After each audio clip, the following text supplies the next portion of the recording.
बिहार में पुल टूट रहा है, एक बार फिर से बिहार में ऐसा घटना निकल के सामने आया है, क्या कहिए? बताएं, जवाब दें। राज्य सरकार, मुख्यमंत्री जी ज़ीरो टॉलरेंस भ्रष्टाचार के खिलाफ।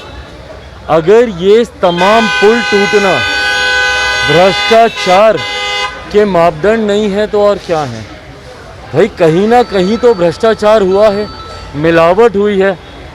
और पुल बिहार में ही क्यों टूटते हमको नहीं समझ में आता भैया। जिस तरीके से यहाँ पे निर्माण कार्यों में मिलावट की जाती है, गुणवत्ता के साथ खिलवाड़ किया जाता है, और सबसे बड़े अफसोस की बात कार्रवाई का नहीं होना। पिछले जितने ऐसे हादसे हुए हैं, अगर उस पर कार्रवाई हुई होती, दोषियों को कड़ी सज़ा दी गई होती, नए मापदंड तय किए गए होते, निरीक्षण निरंतरता में हुआ होता, तो ये घटना आज नहीं घटती। पर क्योंकि पिछली किसी भी घटना के ऊपर ऐसी कार्रवाई नहीं होती। हत्याएं क्यों हो रही हैं बिहार में? हत्या भी तो इसीलिए होती है, क्यों? क्योंकि किसी अपराधी को वो कड़ी सज़ा नहीं मिलती, वो प्रेसिडेंट सेट नहीं किया जाता कि भविष्य में अपराध करने से पहले अपराधी डरे। और यही कार्य, यही परिणाम इन हादसों के साथ भी हो रहा है। किसी की जवाबदेही तय नहीं होती है, किसी पे कार्रवाई नहीं होती है, नए मापदंड तय नहीं किए जाते हैं, निरीक्षण नहीं होता है, इसलिए ये हादसे होते हैं। जी, देखा जाए तो पूर्णिया में मुख्यमंत्री नीतीश कुमार की एक बार फिर से सुरक्षा व्यवस्था पर सवाल उठ रहा है।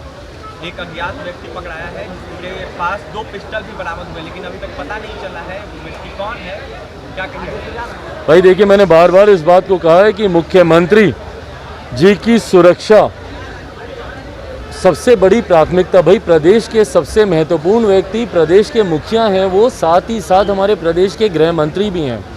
बार बार एक के बाद एक ऐसी घटनाओं का होना, एक शख्स उनके इतने करीब पहुंच जाता है कि जाकर उनकी पीठ पे मुक्का मार देता है।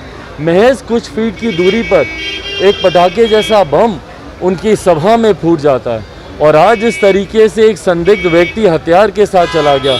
मुझे लगता है मैं प्रदेश के डीजीपी से भी आग्रह करूंगा कि मुख्यमंत्री जी की सुरक्षा का विशेष ध्यान दें, क्योंकि वो सुरक्षित हैं तभी प्रदेश में भी एक सुरक्षा का भाव रहेगा।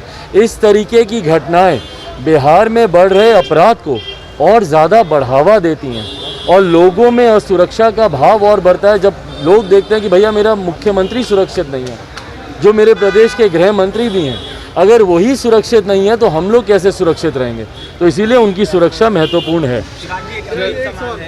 जिस तरह से तेज प्रताप द्वारा 9 पत्रकारों पे मानहानि का दावा ठोका गया, इस पे क्या कहना चाहिए? देखिए, ये मुझे लगता है उनकी तरफ से लिया गया व्यक्तिगत फैसला है। क्यों लिया, नहीं लिया, मैं पत्रकारिता पे इस तरीके से प्रहार किया जाए, मैं उसका समर्थक कभी भी नहीं रहा हूँ।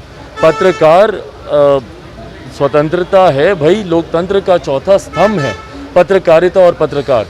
उनके पास पूरी आज़ादी है अपनी बातों को रखने की, उनके पास पूरी। अगर किसी को ऐसा लग रहा है कि भैया उनके मान सम्मान को अगर ठेस पहुंच रही है, तो संभवतः इस वजह से उन्होंने कार्रवाई की होगी। पर सांच को आँच नहीं वाली बात है भाई। अगर कोई सही है, सच्चा है, तो मुझे नहीं लगता कि इन बातों से किसी को भी डरने, भयभीत होने की ज़रूरत है। पर पत्रकारों के साथ इस तरीके से करना मेरे हिसाब से उचित नहीं। तो जिस तरह से देखा जाता है तार पार्टी में नीतीश कुमार आपको इशारा करते हैं, आप जाते हैं, पैर छूते हैं, तो आने वाले वक्त में क्या लगता है कि चिराग पासवान नीतीश कुमार के साथ? अरे नहीं भाई, क्या बात कर रहे हैं आप?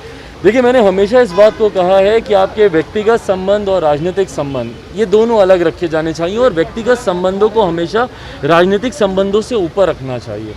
मेरे पिता के समकक्ष रहे हैं मौजूदा मुख्यमंत्री नीतीश कुमार जी। मेरे पिता के साथ उन्होंने काम किया है, साथी के तौर पर, सहयोगी के तौर पर।